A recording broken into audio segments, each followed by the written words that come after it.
Halo pemirsa, kita jumpa lagi di episode 22.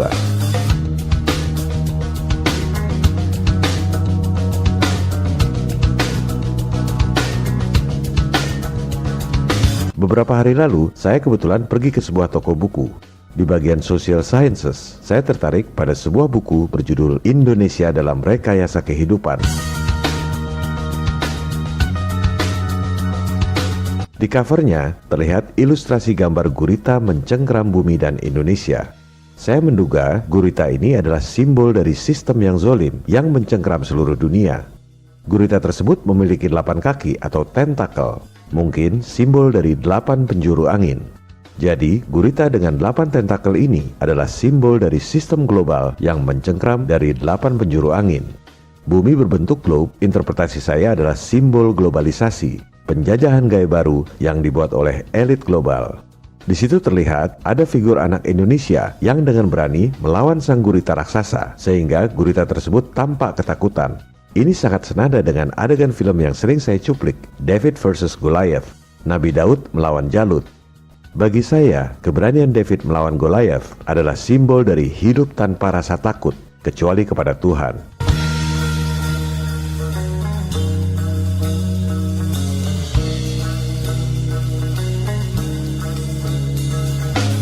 Di dada anak Indonesia itu ada huruf N, mungkin maksudnya Nusantara, atau tepatnya Nuswantara. Nu artinya makhluk, Swa artinya mandiri, Anta artinya menuju, Ra artinya Tuhan.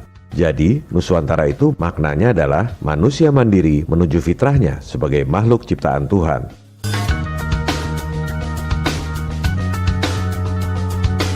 Buku ini ditulis oleh Bapak Komjen Pol Dr. Andes Dharma Pongrekun, Magister Manajemen, Magister Hukum, seorang Jenderal Bintang 3, pejabat tinggi kepolisian di bidang cyber. Propaganda yang dilakukan adalah propaganda ketakutan. Itu berlangsung di seluruh dunia. Dan propaganda ketakutan adalah caranya iblis. Pada episode ini, kita akan bahas esensi buku Indonesia dalam Rekayasa Kehidupan, di mana banyak hal yang sejalan dan satu pemikiran dengan serial video kita selama ini. Resensi buku ini dibuat atas inisiatif saya sendiri, karena meyakini bahwa buku ini sangat penting dibaca dan dipahami oleh kita semua, anak-anak bangsa. Semua komentar di video ini adalah analisis dan interpretasi saya berdasarkan fakta-fakta dan data-data yang saya miliki. Mohon maaf kepada Pak Jenderal jika terdapat kesalahan penafsiran atau hal-hal yang kurang berkenan pada video ini.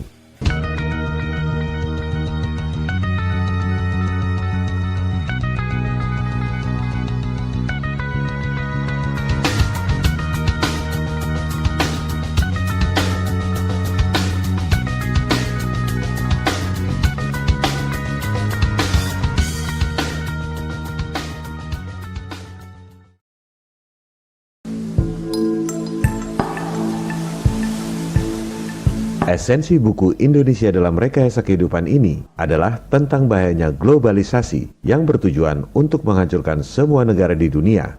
Globalisasi ini dalam istilah saya adalah konspirasi global. Misi dari globalisasi adalah penyatuan sistem dunia yang biasa kita sebut dengan istilah One World Government. Visi dari globalisasi adalah total control. Seluruh umat manusia di dunia dikontrol secara total dalam sebuah tatanan dunia baru yang diktator dan otoriter. New World Order. Di atas globalisasi ini ada suprasistem, yaitu life engineering, rekayasa kehidupan. Istilah ini tak ada di internet. Melihat latar belakang penulis yang pernah jadi penyidik di Bareskrim, dan ketika video ini dibuat, beliau adalah seorang pejabat tinggi kepolisian di bidang cyber. Sangat mungkin Pak Jenderal memperoleh berbagai informasi dari sumber-sumber yang tak bisa kita akses. Rekayasa kehidupan ini bertujuan merubah makna dan perilaku hidup umat manusia. Anda akan dibikin jadi seperti barang atau binatang.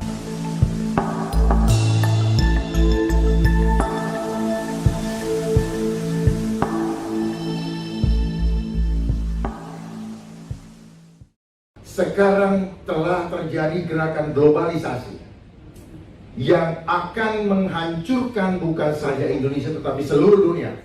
Catat ini, seluruh dunia.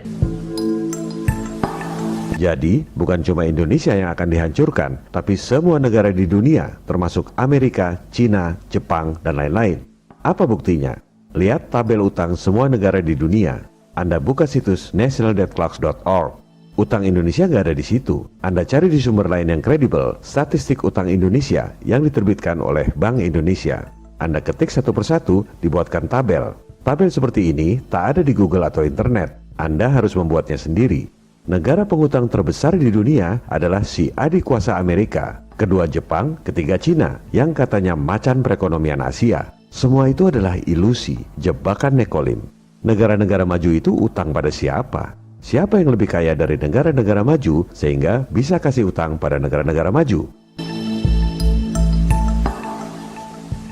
Cara bekerjanya globalisasi ini sudah sejak dulu. Dan dia punya organisasi yang begitu kuat, bukan negara. Non-state actor. Kekuatan besar itu adalah bagian daripada mereka yang elit-elit global yang ingin menguasai dunia ini. Indonesia utangnya kelihatan kecil dibanding Amerika, Jepang, dan Cina. Apa dampaknya? Lihat APBN 2020, anggaran buat bayar bunga utang saja 295 triliun rupiah.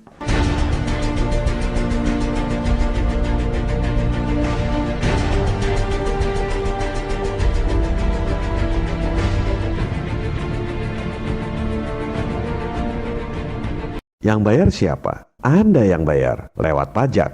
Anda kerja, dipotong pajak PPH. Beli makanan, Anda bayar PPN. Jual beli tanah, si pembeli kena pajak, si penjual juga kena pajak. Inilah penjajahan gaya baru. Kelihatannya Anda merdeka, padahal Anda diperas oleh mereka. Gak sadar lagi. Silakan Anda pemilu, silakan Anda pilpres, silakan berantem cebong versus kampret. Tetap aja, Anda kerja banting tulang, bayar pajak, buat bayar utang pada para bankir asing yang kaya raya. Jadi globalisasi adalah sistem. Di atas globalisasi ada suprasistem. Sistemnya untuk apa? Untuk menyamakan sistem seluruh dunia. Dan mereka standarkan. Segala literatur, apapun yang kita pegang sekarang, sepanjang itu ngambil dari luar, itu adalah cara mereka memanipulasi kita punya konsep berbeda. Tujuannya cuma satu, totally control. Globalisasi sistem, di atas globalisasi ada yang namanya suprasistem yang mereka tidak pernah munculkan, cari di Google tidak akan dapat. Karena memang disembunyikan. Ini adalah rencana terakhir. Adalah apa? Life engineering. Coba boleh dicatat, tidak ada. Di situ hanya social engineering. Jadi life engineering, kenapa? Hidupan kita pribadi ini yang akan di engineer. Kenapa? Kita bukan barang, tetapi mereka mau bikin kita seperti barang. Jadi ujung-ujungnya adalah life engineering. Seperti apa life engineering? Semua kehidupan kita mau dikontrol. Perilaku kita berubah menjadi manusia yang tidak lagi menjadi manusia yang sejati atau makhluk luhur akhlaknya, tetapi kita akan dibuat seperti robot. Tidak punya cipta, tidak punya karsa, tidak punya rasa. Kenapa? Kita akan di-lock dengan sistem. Jadi gak bisa keluar dari sistem.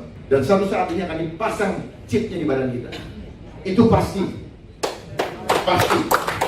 Kalau yang bilang tidak pasti, kita dibohongin. Pasti itu. Ya, saya mengajak kita untuk melihat ke depan. Karena kalau kita melihat ke depan, kita tahu apa yang akan terjadi di sana. Kita bisa membuat langkah-langkah strategis untuk menghadapinya.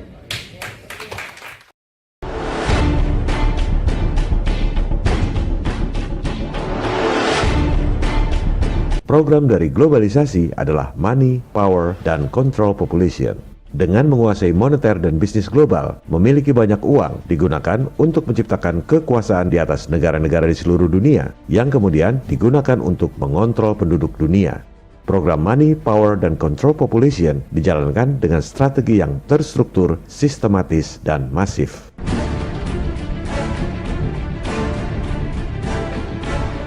Programnya adalah Money, Power, dan Control Population. Money, dia sudah kuasai sistem ekonomi dunia. Bursa efek apa semua pokoknya diatur. Nah, kurs-kurs kita itu diatur sama mereka. Aduh, kurang asam. Jadi kita diancam-ancam. Lu gue mau turunin nggak sampai 20.000? Lu gue mau turunin nggak gitu? Dibikin takut, ngerti nggak? Duit lagi, kita jadi hutang lagi yang bayar rakyat. Untuk ganjil jangan lebih dari 14.000 misalnya. Ternyata semua disetting. Mereka bekerja secara terstruktur, sistematis dan masif. Kenapa struktur? Karena dia punya organisasi besar dengan sistem perekonomian yang dia kuasai di seluruh dunia. Kenapa sistematis? Karena mereka bergerak begitu halus, step by stepnya, jelas, pelan-pelan, dan kita terhipnotis untuk ikut menerimanya. Konspirasi global yang bergerak secara halus, sehingga orang sedunia tidak menyadarinya. Pernyataan ini senada dengan pernyataan Presiden John F. Kennedy tentang konspirasi tersembunyi yang merugikan umat manusia sedunia. Bagi yang mengatakan konspirasi adalah teori, harap pasang telinga yang baik untuk mendengar pernyataan Presiden John F. Kennedy. For we are opposed around the world by a monolithic and ruthless conspiracy that relies primarily on covert means for expanding its sphere of influence.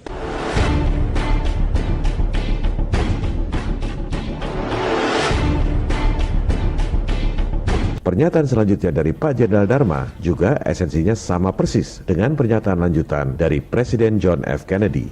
Kemudian masif, karena mereka semua bergerak di seluruh dunia, di dalam seluruh sendi kehidupan, tidak ada yang lolos. Modus operandi yang sama juga dijelaskan oleh Presiden John F. Kennedy.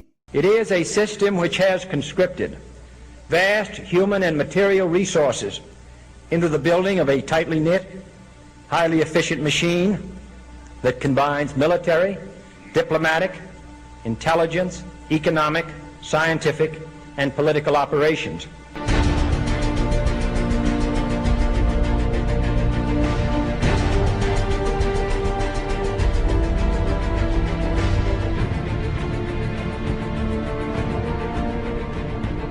Kunci sukses elit global menguasai dunia adalah lewat program money. Caranya dengan menguasai bank-bank sentral di dunia. Bank sentral adalah lembaga yang punya hak monopoli mengedarkan uang di suatu negara. Bank sentral di negara-negara maju adalah swasta. Bank sentral modern pertama di dunia, Wissel Bank of Amsterdam, didirikan tahun 1609 milik swasta. Bank of England didirikan tahun 1694 juga swasta. Bank of France didirikan tahun 1716 swasta juga. Waktu itu belum ada elit global. Rothschild mulai berkiprah tahun 1769. Ia kemudian sukses mengakuisisi bank-bank sentral swasta yang sudah ada di Eropa. Dari situlah elit global memiliki kekayaan yang luar biasa. Kenapa? Karena mereka punya hak monopoli untuk mengedarkan uang dengan modal dengkul. Pasca 1945, sistem moneter global ini diterapkan secara terstruktur, melibatkan organisasi besar seperti World Bank, IMF, dan lain-lain. Kemudian dilakukan secara sistematis. Mereka ajarkan sistem yang zolim ini di semua sekolah di seluruh dunia, sehingga semua sarjana ekonomi, semua doktor, semua profesor menganggap sistem yang zolim ini adalah sistem yang benar. Dan elit global melakukan ini secara masif, diterapkan di semua negara di dunia. Dengan underball-nya bergerak secara masif, tujuannya cuma satu, totally control.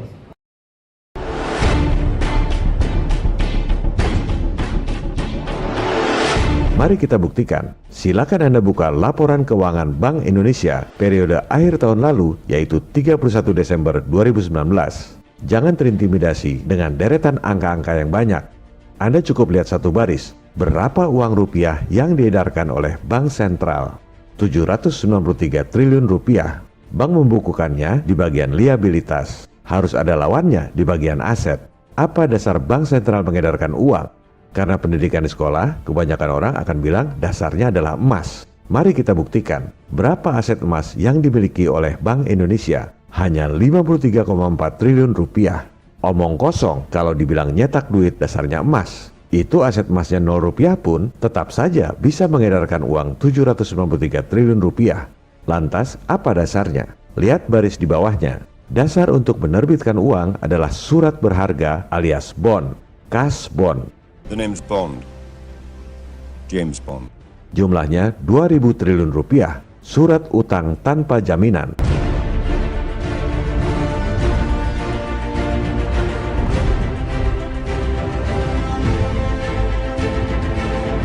Kalau pemerintah defisit, terbitkan surat utang alias cash bond. Bank sentral terima surat utang pemerintah ditaruh di bagian aset. Misalnya, bon 1 triliun rupiah dicatat di bagian aset. Di bagian liabilitasnya, bank sentral terbitkan uang 1 triliun rupiah. Neracanya balance, secara akunting tak ada yang salah. Tapi, secara prinsip, rakyat selama 7 turunan terus dipajaki tinggi untuk bayar utang negara yang tak akan pernah lunas. Padahal, semua utang itu diberikan dengan modal dengkul. Inilah contoh program money yang dilakukan dengan strategi terstruktur, sistematis, dan masif. Dan ini bukan cuma terjadi di Indonesia, di Amerika juga sama. Silakan Anda lihat laporan keuangan Bank Sentral Amerika, Federal Reserve Bank. Uang dolar yang diterbitkan oleh Fed 1,7 triliun dolar. Emasnya cuma 11 miliar dolar. Surat utangnya di bagian aset 2,4 triliun dolar. Nyetak dolar modal dengkul. Makanya jangan heran kalau para bankir elit ini bisa biayai kedua pihak yang sedang berperang. Dulu, waktu Inggris lawan Prancis, dua-duanya didanai oleh Rothschild lewat bank sentral masing-masing. Negara Inggris dan Prancis perlu duit buat perang, harus ngutang dan terbitkan bond. Bank sentral swasta terima bond di bagian aset, lalu terbitkan duit di bagian liabilitas. Modal dengkul. Begitu juga Perang Dunia I, Perang Dunia II, dan sampai sekarang dana utang akibat COVID. Semua modal dengkul.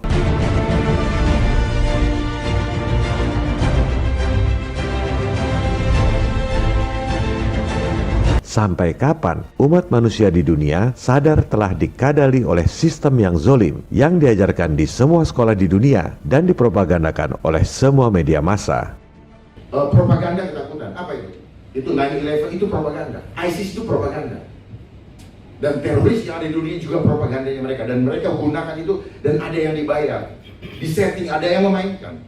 Sekali lagi, saya membuat resensi buku Indonesia dalam Rekayasa Kehidupan ini atas inisiatif saya sendiri, karena meyakini bahwa esensi buku ini harus dipahami oleh kita, anak-anak bangsa, untuk membela negara dan masa depan kita sendiri. Besar hati kita melihat ada seorang pemimpin yang berani menentang kezaliman global untuk membela rakyat. Semoga makin banyak para pemimpin kita yang berkualitas seperti Jenderal Bintang 3 ini, Bapak Dharma Pongrekun. Jadi di sini butuh pemimpin yang punya hati sungguh-sungguh untuk bangsa. Bukan pemimpin. Gampang bangsa ini dipimpin kalau kita punya pemimpin yang sungguh-sungguh dan tidak perlu takut kehilangan apapun juga. Kalau kita takut kehilangan apa, ya pasti kita kehilangan, itu udah rumusnya. Tapi kalau kita tidak takut kehilangan, Tuhan akan memberikan kepada kita. Viva Republik Indonesia, salam people power. This is a revolution. I hate imperialism. I detest colonialism.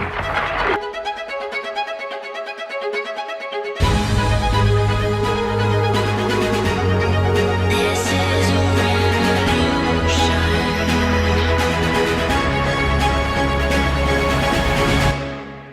This is a revolution. Jangan berhenti, revolusimu